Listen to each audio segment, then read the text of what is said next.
السلام عليكم ورحمة الله وبركاته.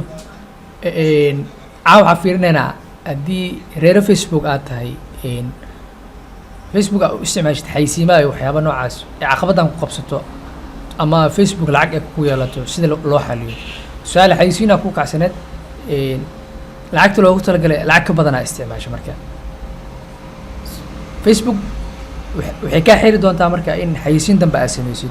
ما هن حيسيما دما إني كحيرس وحكا حيرس كوميل جارة إلا أنت لعقتك بحنيسيد أوكي markaa rabtid inaa lacagta iska bixisid ama deynta lagu leeyahay inaa xalisid waxaa u baahan tahay laba qaab midkood inaa samaysid account maxaa la dhahaa payment cusub inaa ku dirtid ama haddii hore mastercard aa u isticmaali jirtay visa card inaa ku samaysid ama paypal aa ku samaysid ama discover aa ku samaysid saddexdaas ama afartaas option midkood inaa qaadatid ama inaa dhahdid maxaa la dhahaa kaarkaagii hore xayisiinta u isticmaali jirtay inaa lacag ku shubtid oo aad jaajgareysid kadib xayisiinta aa ku rangareysid labada mid waxay noqonayaan markaa mid inaa halkaan add payment aa ku dhufatimiso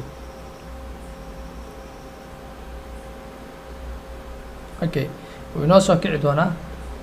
markuu soo kaco wuxuu ku weydiin doonaa hadda waxyaabaha kuu soo sheegaya okay waa kana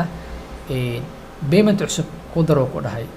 add new payment method to your Facebook ad account. Okay, waxaad isticmaali kartaa Visa card, Mastercard,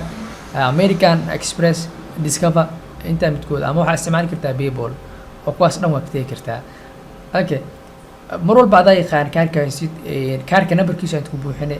halkan expire datekiisa waxaa gelinaa security numberka saddexda number ee gadaal uu qoran numberka kadib continue aa dhehe automatically Facebook wuxuu ka jaranaa lacagta deynta lagu leeyahay saan camal kadib xayisiintaada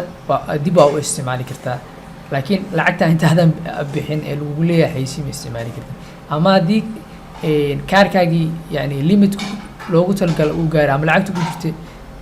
ee dhamaatay waxaa samayn kartaa oo aa jaaj gareysay halkaa inaa ku dhufatid try again aa dhahdid try again inaa dhahdid kadib wuu diidan yahay we are still unable to charge your Facebook ad account to pay your balance please add a different method because kaarkayga lacag ku jirto saasaa samayn kartaa marka asalaamu calaykum waraxmatullahi wabarakaatu casharkan halkaan uu ku egyahay